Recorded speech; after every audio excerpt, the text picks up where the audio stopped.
Guys, what's going on? It's your boy Wolfie here. Welcome back to Return of the Legends, the series where we are using all the beasts of the past and the old legends that you've known and loved at your supported club, as well as the top legends that we have known to bless the football pitch around the world. Don't know why I've just done this long ass intro. I'm gonna stop now and I'm gonna just go to the schedule.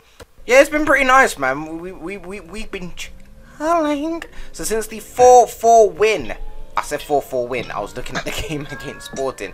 Since the 4-1 win against Gladbach, we drew 1-1 with Sevilla. Guillermo Campanal scored against us, but Michael Laudrup got the goal for us in that game. 3-1 win over Villarreal. Cabala, Ronaldinho and Basura on the score sheet. A 4-4 draw with Sporting in our second to last game in the Champions League, which allowed us to qualify to the first knockout stages. So that's all good. But Lionel Messi is back. Obviously, if you didn't watch the last episode, you wouldn't know that Lionel Messi has been promoted. And yeah, here he is. Marchuka scored 2 goals on his, I guess, his first official start and appearance. He got himself 2 goals. Joseph Guardiola on the score sheet with Cesar as well. 2-0 win at home over Celta Vigo, Cesar and Ronaldinho against Real Murcia. I think it's Murcia, might be Murcia, I'm not too sure. 3-0 win anyway, Cesaro and Rivaldo on the score sheet. And a 4-1 win away, Rivaldo, Ronaldinho, Paulino, Alcantara and Jose Mario Becerra on the score sheet. And today's game is against Napoli, who crushed us. If you're new to this, crushed us. That was our last defeat. The team was not having it from that point on. We got destroyed against Napoli, and it was just, I mean, it was embarrassing. It was probably the most embarrassing game I've ever uploaded to YouTube. But I have to do it because I have to show you guys that this isn't going to be easy. I mean, now I said that, it looks pretty easy, but that's because the tactics fully trained. The players are in good spirits, so yeah, that's basically it, really. And we're beasts. I thought there was a spider on my wall, but it's not. Don't worry.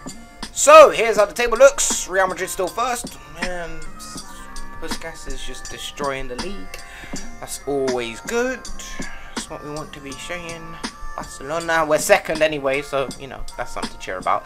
Atletico Madrid are a few points behind us with 31 points. 5 points behind us is Athletic Bilbao with 30 points, and Real Zaragoza being a problem with a point behind Athletic Bilbao, and you know, kind of in the wrong position if you wanna keep it in realistic terms. But I guess you know, a database full of legends, anything can happen. But anyway, we've got RCD, Mallorca, Malaga and Real Oviedo down there in the relegation zone. So yeah, this is how the table looks. Chilling. Right, so this is how the Champions League looks right now. In Group A, it's a bit tense. It's a bit tense. All that whole situation here could change. Legit, just after the next game, this whole thing could change. That's weird. But Napoli and ourselves qualify through Group B. We can't go top, I don't believe, but we could, but we'd have to smash it in the goal difference. So I don't think that's possible. In Group C, Porto have gone through with flying colours, but it's between Olympiacos and CSK Moscow, whoever's going to finish in second. Atletico Madrid finished top of their group in Group D. Liga is second, and PSG are third. But as it stands, I guess it's between PSG and Liga. In their next game, it'll be the deciding factor of who goes through to the knockout stages and who goes through to the Europa League. Dynamo, I'm not even going to try and it's I don't know how to say that. Tipsley? Nah, I'm not. Nah, forget that. Bro, what you mean? I ain't trying to say all that, no. But Dynamo are through in Group E. Leverkusen and Juventus are going to fight it out in whatever their respective matches are, and whoever wins or loses, etc., will go through. It'll be weird if they're facing each other. That would be scenes. Benfica, Dynamo, and Sevilla are all up in the mix here. All up in the mix. So it's going to be obviously down to this last game to decide who finishes top, who finishes second, and who finishes third. That is mental. Then in Group G, Roma and Lyon go through with flying colours. 5 points clear of Leicester City. Leicester City look to have secured, maybe not, but I'm guessing they've secured Europa League. And then in Group H, can you believe it? Top of the group is Celtic, above second place Real Madrid. Dortmund down there in third, it's definitely between these top 3, and it could all change with this top 3 here. So I'm going to keep an eye on that. We'll check it after the game that we play against Napoli. So let's do this, like brew this, because the truth is we do this. I got chocolate milk, bro. Bruh, there ain't no reason why we can't really go through. We can go through. We can. I mean, I say go through. I mean, we can beat Napoli. I mean, it's the same lineup, really. Yeah. Viniclo, I think it's Vinicio. Can't see from here.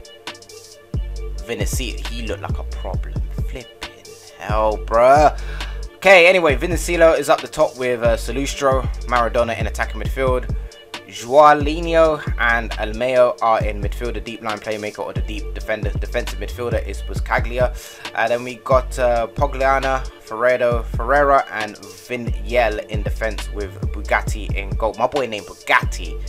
Bruh, you ain't getting bullied in school. Your last name is a flipping car, bruh. That is lit. Anyway, we got Cesar at the top, Ronaldinho on the left, Basura on the right, Laudrup in attacking midfield, Schuster and Crawler. I keep saying Crawler, but it's Collar. Collar in I said it in goal. Flipping, I can't do it. Just chuck your milkshake, it's fine. Listen, I'm not gonna finish that, bro. That was just the worst lineup description ever. Let's just get to the game. Y'all can see the lineup. Cool. Bruh, all I said was just get revenge on Napoli. The whole team just went green and motivated. They are not playing. Look, they're not playing. The team is not playing. They're getting revenge. We're getting revenge in this game. I can feel it. I can feel it. I can feel it. Because you don't beat Barcelona 6-1 and get away with it. It doesn't happen. It don't function like that. And the highlight is still going on. Laudrup! Problem. Collar. Cross it in. Cross it in. Basura! Shit! Come on, bro. That's what I'm talking about. That's what we need to be doing. Movement. Oh, we can move up to first. We can move up to first. I didn't think we could move up to first. Clearly, my mathematical skills ain't really there. But we're top of the table. Yeah, that's what we want. Top of the table. I knew we could do that. Yeah. Free kick here. Free kick here. Collar. Oh, Collar. Almost got the header there. Bugatti with the. I can't believe his last name's a car. I just can't. Ronaldinho. Over the top to Cesar. Cesar, can he do the dribs and get past his man? He takes a shot. Bugatti with an easy save. But good attempt by Cesar there. And never mind. I said Cesar. Listen, Bacero's got a twisted knee. I'm not gonna lie to you. My assistant manager said he had a twisted knee at the start of the game. Suddenly now he's got a twisted knee. But this was at the start of the game. So how you predict a twisted knee at the start of the game? I'm just trying to figure it out. Like how do you predict a twisted knee like that? Ronaldinho, Baquero out wide to Segura. He's gonna whip this in. He does. Cesaro. Ronaldinho with a near post finish, and it goes in the back of the net. Completely took the keeper by storm. Don't even think the keeper expected it to go in the near post like that, but it did nevertheless. And that was a beautiful finish by Ronaldinho. Look how he took that near post as well, man. What a shot volley at that. 2-0, and it's the end of the game. We get the team talk work. I told you it was a beautiful team talk. All I said was, look, we need to get revenge on Napoli because they just ripped you lot in 2 in the last game, and we can't be having that. Don't nobody do that to Barcelona, bro. Like, this is Barcelona. We are the bosses of football. And the team just understood and were just like, yeah, we agree. It's deep, and just lost the game. As you can see, 2-0 at the Camp Nou. We top our group. Didn't think it was possible. Clearly my maths ain't there, but we top the group and we're through. How we lose 6-1 and then just boss them in a 2-0 victory? Like, I don't. Scenes, and we top the group with a point. In other news, Bayern beat Arsenal, Atletico Madrid beat Liga, CSK Moscow beat Club Brugge, Zagreb lost to Ajax 4-1, Dortmund lost to Celtic 2-1. Keeps, you know, not really feeling that, Keith. So yeah, Keith is watching this. Celtics are peasants. Gladbach beat Sporting 2-0. So I thought they finished second. Of course he could have finished second. Then we got Olympiacos, who lost to Porto 4-0. Tottenham beat PSG 1-0, and Real Madrid beat PSV 3-1. Back in the day, though, back in these times, back in the day, good old days, PSV were absolute beasts. So Basura's only out for the next 7 to 11 days. So that is just over a week and a bit. So it's nothing too bad. It's nothing to worry about. He will be back, and I'm sure he will still remain in top form. But, however, this is the time for Lionel Messi to step up and be the player that we know he is today.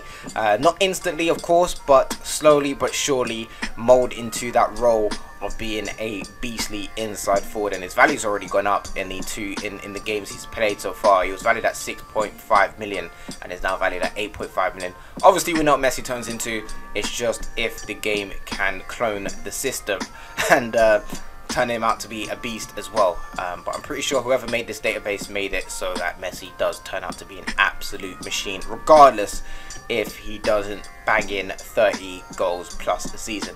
But anyway, with that being said, I'm going to come back to you against the game against Real Madrid, which we're at home for, so that's all the better.